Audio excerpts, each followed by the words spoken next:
Hi guys, welcome to a new video. It's been a very long time and I almost didn't record this video. It's just I've got a free evening and I've just prepared this Draconian head. I've even begun painting it, naughty. But I thought it'd be a good opportunity to just set my phone up and video the process. So this is the brand new Draconian, modelled by Heleno Souza on Instagram.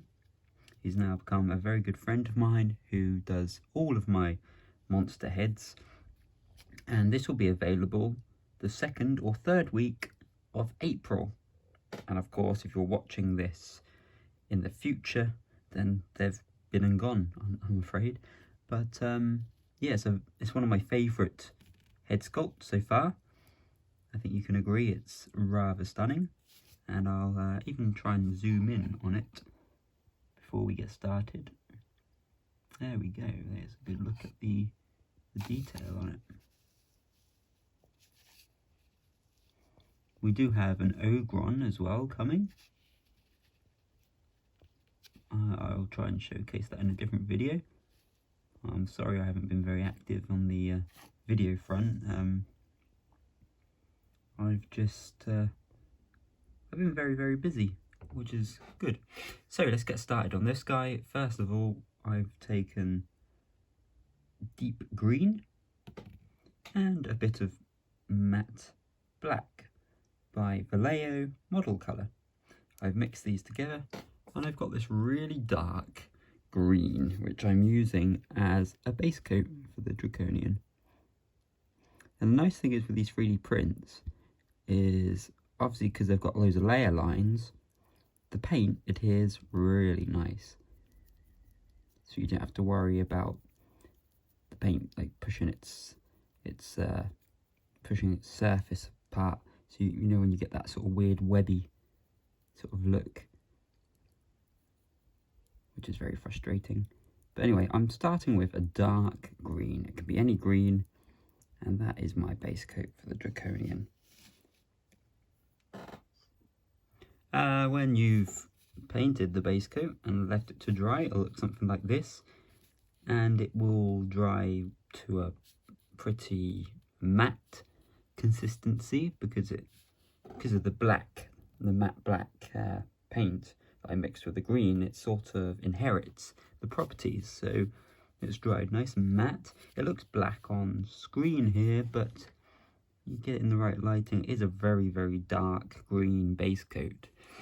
So next up, I'm gonna add a bit of lime green to the dark green to lighten it up a bit, and we're gonna next dry brush that onto this head, or in show terms it would have been a mask.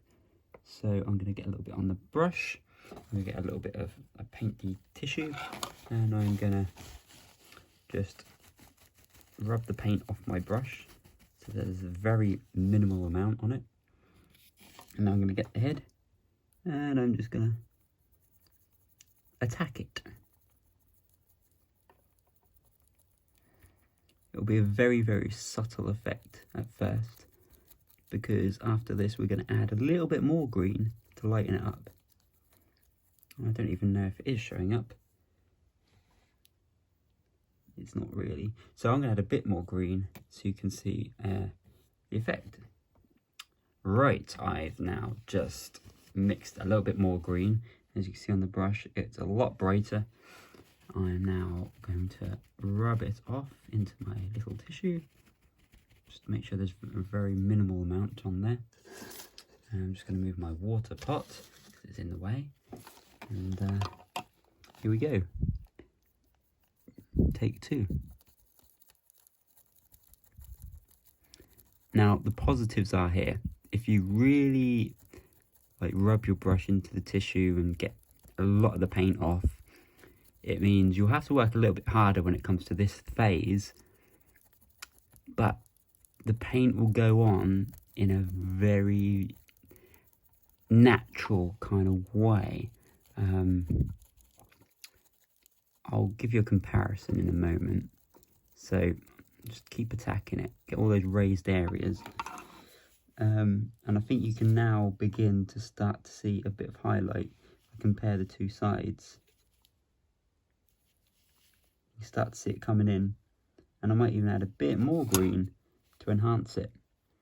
But what I mean is, if I get a bit of paint on my brush here, and I'll just dab a little bit on the tissue here. Now this will sort of ruin the head, but I'll paint on an area where it doesn't matter.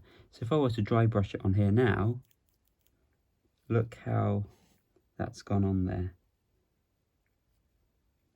And that's purely because that's not what we want, because there's too much paint on the brush. So you have to really get it off, keep dabbing it into that tissue. So then you'll get to a point where you can just attack it without too much coming off onto your piece that you're painting. I mean, there's a little bit more on it this time than it was on the other side, but this is nice. It's the transition between the tones is nice and subtle. And the thing is, if you do go too light, you can just put a dark wash over it.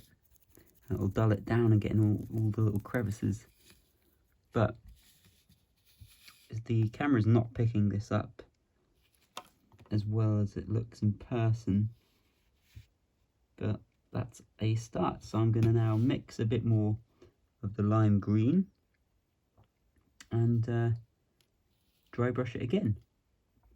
Okay, so instead of adding lime green, I added a bit of this orange brown, and it needs to make its mind up what it is, I think. But that's purely because I've had a look at the mask itself, and these little nudes, or these little pimple pieces, they do have a look of brown about them. So adding that brown to the green creates a very khaki colour. So I'm dry brushing that to all the raised areas in the hope it will give us the look we're after. Now I've decided to change the style of these videos, and I'm going to talk through them instead, because weirdly I've had some positive responses from me actually talking. Now I believe that people just found me annoying, so I tended to just put some music over the top, which I thought looked a bit more professional, but no, apparently people like me talking, so I'm gonna change it up a bit and talk, as long as it's informative in some sense.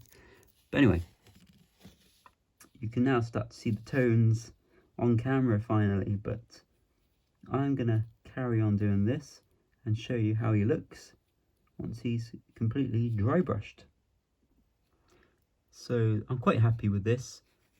Obviously this is the 3 different tones of green dry brushed onto the head. And I'm now going to go on to the browny tones, which are featured on this forehead area and on the brow. So I'm going to paint that in and then give some thought to the beard. I don't know whether to do the beard brown or leave it green, because the fur does actually look, or you know, the forks, fur or hair, whatever they used for the masks, unless, I'm pretty sure they weren't their real beards, but they look green in the story. But I think so. I might leave it dark green. I'm not sure, but stay tuned and let's get painting the brown. And this is what he looks like with the browny, greeny forehead painted on. I've also given him a green wash over the top to sort of blend it in. And I think it looks really, really cool, really happy with it. It leaves me now with just the eyes to paint, I guess. And then he'll be ready to be added to my heavenly host body there. And I can start sculpting all the details and the shoulder pieces. So I'm really looking forward to building this custom. I hope this video has been helpful if you're looking to paint one of these yourself.